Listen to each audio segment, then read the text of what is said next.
उसके बाद बात करते हैं सी शार्प के वेरिएबल्स की। वेरिएबल क्या होते हैं? वेरिएबल का मतलब ये है कि ये कंटेनर की तरह काम करते हैं और डेटा वैल्यू को स्टोर करते हैं।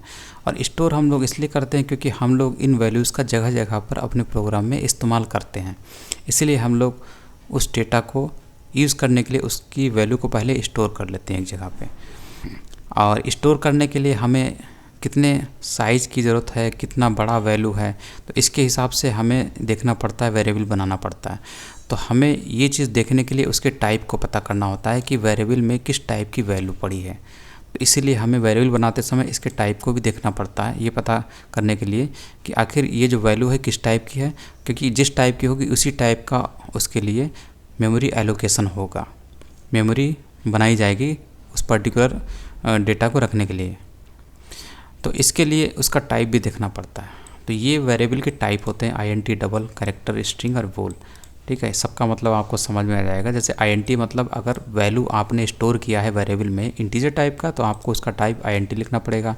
अगर कोई फ्लोट या डबल टाइप का वैल्यू है तो उसमें आपको वेरिएबल का टाइप डबल लिखना पड़ेगा। कोई कैरेक्टर टाइप का वैल्यू आपने वेरिएबल में स्टोर किया तो कैरेक्टर लिखना पड़ेगा। स्ट्रिंग टाइप का वैल्यू आपने स्टोर किया वेरिएबल में तो स्ट्रिंग लिखना पड़ेगा। और बूलियन यानी यस नो या ट्रू फॉल्स वाले वैल्यू अगर आपने स्टोर किए हैं पर्टिकुलर वेरिएबल में तो उस वेरिएबल का टाइप आपको बूल लिखना पड़ेगा। ठीक है, तो ऐसे होता है। और वेरिएबल डिक्लेरेशन कैसे होता है? वेरिएबल डिक्लेरेशन का मतलब ही है वेरिएबल क्रिएशन। ठीक है, तो इसका सिंटेक्स इस तरीके से होता है। तो यहाँ पर देखिए सबसे पहले लिखा हुआ टाइप और उसके बाद वेरिएबल नेम, फिर इक्वलिटी सिंबल के बाद वैल्यू। यानी कि आपने वेरिएबल बनाया है, किसी भी नेम का बना लीजिए, इक्वलिटी सिंबल के बाद उसमें वैल्यू स्टोर कर लीजिए। फिर उसके बाद इस वैल्यू का टाइप क्या है वो आपको यहाँ पे लिखना पड़ता है। ठीक है, तो जैसे कि आपने जॉन नाम की वैल्यू को स्टोर किया नेम नाम के वेरिएबल में। ठीक है, तो ये जॉन कैसा है, डबल कोट में है तो इसको बोलते हैं स्ट्रिंग। डबल कोट में जो भी लिखी जाती है वो स्ट्रिंग बन जाती है। तो इसका टाइप क्या है, स्ट्रिंग है, इसलिए आपने यहाँ पर स्ट्रिंग लिखा है। तो इस वेरिएबल नेम नाम के वेरिएबल में जो वैल्यू पड़ी हुई है उसका नाम है जॉन और ये कैसी है, स्ट्रिंग है, इसलिए आपने यहाँ पर स्ट्रिंग लिखा है। तो ये एक वेरिएबल बन गया। ठीक है, इस वेरिएबल का नाम क्या है, नेम, और इसका टाइप क्या है, स्ट्रिंग, और वैल्यू क्या है इसमें नेम वेरिएबल में जॉन पड़ी हुई है। ठीक है, अब हम लोग जॉन की जगह पर नेम नाम के वेरिएबल को हर जगह इस्तेमाल कर सकते हैं जहाँ भी हमें जॉन की ज़रूरत पड़ती है। जैसे कि देखिए यहाँ पर हमें जॉन नेम को प्रिंट कराना है स्क्रीन पर। ठीक, तो हम लोगों ने राइट लाइन में नेम लिख दिया, नेम में जो वैल्यू पड़ी हुई है वो स्क्रीन पे जाके प्रिंट हो जाती है। ऐसे करके होता है। ठीक है, और नहीं तो अगर आप इसको इस्तेमाल नहीं करना चाहते तो सिंपली आपको यहाँ पर डबल कोट सहित यहाँ पर आपको जॉन लिखना पड़ेगा। इसी चीज़ को कॉपी करके आपको यहाँ पे लिखना पड़ेगा। अगर आप नेम नाम के वेरिएबल को इस्तेमाल नहीं करना चाहते तब भी इससे आपका आंसर जॉन ही आएगा। लेकिन वेरिएबल का फिर फ़ायदा क्या अगर आप यही काम करेंगे? ठीक है, तो वेरिएबल इसलिए बनाए जाते हैं ताकि जगह जगह पर आप नेम नाम के वेरिएबल को इस्तेमाल कर सकें, यानी उसके अंदर जो वैल्यू पड़ी हुई है उसका इस्तेमाल कर सकें। इसलिए आप वेरिएबल को बनाते हैं, उसमें पर्टिकुलर वैल्यू को स्टोर करते हैं। ठीक है, यहाँ पर अगर आप इंटीजर टाइप की वैल्यू लीजिए, मान लीजिए 120 हम लोग ले लेते हैं, तो इसका टाइप क्या, इंटीजर है। तो हमें इस नेम नाम के वेरिएबल को हम लोगों ने बनाया है इंटीजर टाइप का, तो हमें यहाँ पर चेंज करना पड़ेगा इसका टाइप। किस टाइप का, इंटीजर टाइप का, यहाँ पे INT लिख देते हैं। ठीक है, उसके बाद आप नेम नाम के इस वेरिएबल को प्रिंट कराना चाहते हैं, इसकी वैल्यू प्रिंट कराना चाहते हैं, तो आप यहाँ पर राइट लाइन में इस नेम को लिख दीजिए। तो यहाँ पर आपका कितना वैल्यू आ जाएगा, 120 आ जाएगा। ठीक है, इस तरीके से होता है। अब यहाँ पर जैसे जैसे जो भी चीज़ चेंज करेंगे, जिस टाइप की वैल्यू, जैसे हम लोग यहाँ पे मान लीजिए ट्रू ले लेते हैं। ठीक है, ट्रू वैल्यू होगी। ट्रू किस टाइप की वैल्यू होती है, इसका टाइप क्या होता है, बूलियन होता है। तो हमें यहाँ पर बूल लिखना पड़ेगा जो हम लोगों ने अभी पढ़ा था। ठीक है, क्योंकि इस वेरिएबल का टाइप क्या है, बूल, क्योंकि इसमें वैल्यू पड़ी है बूलियन टाइप की। ट्रू या फॉल्स जो होती है वैल्यू बूलियन टाइप की, बूल टाइप की वैल्यू होती है, इसलिए हम लोग को यहाँ पे बूल लिखना पड़ा। अब जब यहाँ पर राइट लाइन मेथड से इसको प्रिंट कराएंगे नेम की वैल्यू को, तो यहाँ पर आपको क्या दिखेगा, यही ट्रू वैल्यू दिखेगी। इस तरीके से होता है ये सब आपको समझ में आ जाएगा कि बूलियन क्या होती है।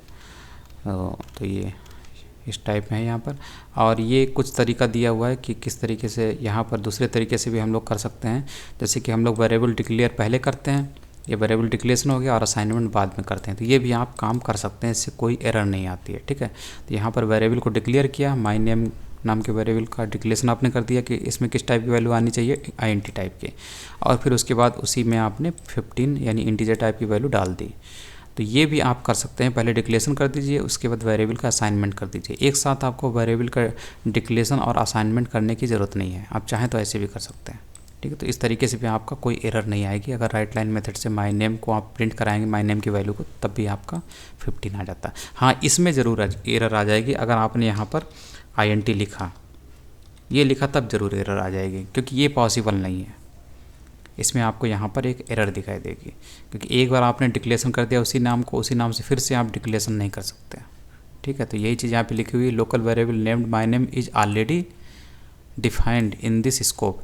इस स्कोप में, ठीक है, इस स्कोप में पहले से डिफाइन है माय नेम, उसको आप फिर से यहाँ पर डिफाइन नहीं कर सकते। कैसे आप उसी सेम स्कोप में, यानी कि इस मेन मेथड के अंदर ही इसको 2 बार डिफाइन नहीं कर सकते। ठीक है, लेकिन आप इसको ओवरराइड ज़रूर कर सकते हैं। जैसे कि अगर हम लोग यहाँ पर इसको वैल्यू देते हैं, यहाँ पर हम लोगों ने 20 दे दिया, और उसके बाद यहाँ पर आप इसको फिर से वैल्यू दे रहे हैं। ठीक है, बस आपको ये नहीं लिखना है, क्योंकि इसका मतलब है कि आप 2 बार डिफाइन कर रहे हैं। डिफाइन आपको एक ही बार करना है, यहाँ पे आपने कर दिया, बस उसकी यहाँ पर वैल्यू को, इसकी वैल्यू को आप फिर से ओवरराइट कर रहे हैं 15 से, यानी कि माइनम में वैल्यू 20 थी, उसको यहाँ पर आपने ओवरराइट कर दिया 15 से।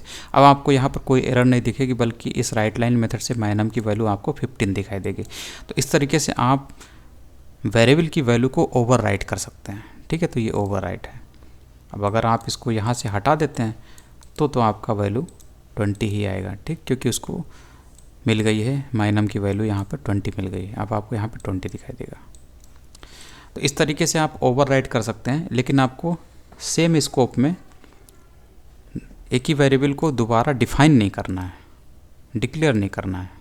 ठीक है, आप उसको असाइन कर सकते हैं, उसको ओवरराइट कर सकते हैं। और उसके बाद ये एग्जांपल दिया हुआ और भी टाइप के वेरिएबल इसने बनाए। तो जैसे डबल होता है, उसके लास्ट में आपको डी लिखना पड़ता है, ये है। और ये बूलियन बोल टाइप का जो वैल्यू है, जैसे ट्रू और फॉल्स होते हैं, ये स्ट्रिंग टाइप की वैल्यू है, इसलिए यहाँ पे स्ट्रिंग लिखा हुआ है। एक करेक्टर होता है सिंगल, जो आपको करेक्टर दिख रहा है, ये सिंगल कोट में लिखा जाता है। जैसे ये जो वेरिएबल है, इसमें डी नाम के करेक्टर को स्टोर किया गया है, तो इस किस टाइप का करेक्टर है। ठीक, और इसको सिंगल कोट में लिखते हैं। तो ये टाइप है, किस तरीके से आप वेरिएबल बनाते हैं और इसमें वैल्यू को स्टोर करते हैं। उसके बाद कांस्टेंट। कांस्टेंट का मतलब ये होता है कि जैसे अभी हम लोगों ने देखा कि आपने वैल्यू को ओवरराइट कर दिया है। ठीक है, आप चाहते हैं कि वो वैल्यू ओवरराइट ना हो, एग्जिस्टिंग वैल्यू ओवरराइट ना हो, तो आपको उस पर्टिकुलर वेरिएबल को कांस्ट कीवर्ड से बना देना है। ठीक, कांस्ट कीवर्ड से बने हुए वेरिएबल को आप ओवरराइट नहीं कर सकते। जैसे कि यहाँ पे देखिए, यहाँ पे आपने क्या किया था, अगर हम लोग इसको हटा दें, ठीक है, यहाँ से अगर इसको हटा दें कांस्ट कीवर्ड को, तो ये क्या है, ये डिक्लेरेशन है, कंप्लीट डिक्लेरेशन है, इनिशियलाइजेशन दोनों है, यानी कि वेरिएबल माइनम का बन गया। और यहाँ पर आपने क्या किया, इस माइनम के वेरिएबल को ओवरराइट कर दिया। तो यहाँ से आपका आंसर क्या मिलेगा, आपको यहाँ पे मिलेगा 20, क्योंकि 15 की वैल्यू को यहाँ पर दबा दिया गया, ओवरराइट कर दिया गया, तो यहाँ से आपको 20 मिल जाता है। ठीक है, इस चीज़ को रोकने का तरीका क्या है, यहाँ पर आप कांस्ट कीवर्ड लगा दीजिए। कांस्ट कीवर्ड से बना हुआ जो वेरिएबल होता है, उसकी वैल्यू बदलती नहीं, कांस्टेंट हो जाती है। इसीलिए आप यहाँ से उसको ओवरराइट नहीं कर सकते, इस 15 को इस जगह से। अब आपको ये एरर दे देगा। यही होता है कांस्ट कीवर्ड से बने हुए वेरिएबल का काम। अब समझ में आ गया होगा आपको। और एक चीज़ और आपको इसमें याद रखनी है कि कांस्ट जो वेरिएबल होता है, उसके डिक्लेरेशन में असाइनमेंट ज़रूरी होता है। बिना असाइन किए आप वैल्यू को कांस्टेंट नहीं बना सकते। इसलिए यहाँ पे लिखा है a const field requires a value to be provided. तो यहाँ पर जो वैल्यू है, अगर आप इस तरीके से करेंगे कि यहाँ से हटा दें और उसके बाद जो है नीचे जाके असाइन करें, तो वो नहीं चलेगा। आपको एक ही लाइन में उसे, जिस वैल्यू को आपने कांस्टेंट बनाना है, उसे आपको यहाँ पे वैल्यू प्रोवाइड करनी होगी। जैसे कि यहाँ पर 15 प्रोवाइड किया गया है इस वेरिएबल में, तो वेरिएबल को कांस्टेंट बनाने के लिए आपको इसे वैल्यू प्रोवाइड करनी होगी, ज़रूरी है, नहीं तो एरर आ जाएगी। इसके बाद है डिस्प्ले वेरिएबल्स। डिस्प्ले वेरिएबल्स का मतलब है जो वेरिएबल्स में वैल्यू पड़ी हुई है उसको आप स्क्रीन पर प्रिंट कराना चाहते हैं, आउटपुट करना चाहते हैं, तो इसीलिए आप इसको डिस्प्ले कराना चाहते हैं वेरिएबल्स की वैल्यू को। बस यही चीज़ है इसमें, और कुछ नहीं है। जैसे कि यहाँ पर ये नेम नाम का वेरिएबल है जिसमें स्ट्रिंग वैल्यू पड़ी हुई है जिसका नाम है जॉन। ठीक है, स्ट्रिंग टाइप की वैल्यू है। उसके बाद आपने कंसोल डॉट राइट लाइन, यानी कि कंसोल नाम के क्लास का एक मेथड है राइट लाइन, उसका इस्तेमाल किया और उसके अंदर इस वैल्यू को पास कर दिया। तो अभी जो आपको ये हेलो दिख रहा है, ये एक स्ट्रिंग है, ये तो आपको दिखाई देगी एज इट इज़ यहाँ पर। उसके बाद इसने प्लस ऑपरेटर का इस्तेमाल किया। तो प्लस ऑपरेटर का इस्तेमाल हम लोग स्ट्रिंग को ऐड करने में करते हैं। देखिए ये तो स्ट्रिंग है ही, डबल कोट के अंदर है, और ये जो नेम है ये भी एक स्ट्रिंग वैल्यू कंटेन किए हुए हैं। देखिए इसकी वैल्यू क्या है, स्ट्रिंग है जॉन, इसलिए स्ट्रिंग को जोड़ने के लिए हम लोग इस प्लस ऑपरेटर का इस्तेमाल कर सकते हैं। ठीक, और यहाँ पर आपका नेम से क्या आ जाएगा, नेम से जो जॉन वैल्यू है वो आ जाएगी। ठीक, तो हेलो जॉन आपको यहाँ पर स्क्रीन पे दिखाई देगा और आपको दिख रहा होगा। तो बस यही बोल रहा है कि जो वेरिएबल है उसकी वैल्यू को डिस्प्ले कैसे करते हैं। तो डिस्प्ले वेरिएबल्स का मतलब यही है कि उसकी वैल्यू को कैसे यहाँ पे डिस्प्ले किया जा रहा है। ठीक है, तो यहाँ पर स्ट्रिंग के साथ ऐड करके किया जा रहा है और कोई इसमें कुछ नया नहीं किया जा रहा है। ठीक है, तो बस ये दिया हो। उसके बाद ये यहाँ पे बता रहा है कि किस तरीके से इसने किया है। एक वेरिएबल इसने यहाँ लिया जिसमें जॉन वैल्यू डाल दी, दूसरी वैल्यू यहाँ पे दूसरे वेरिएबल यहाँ बनाया जिसमें डोई नाम का वैल्यू डाल दिया।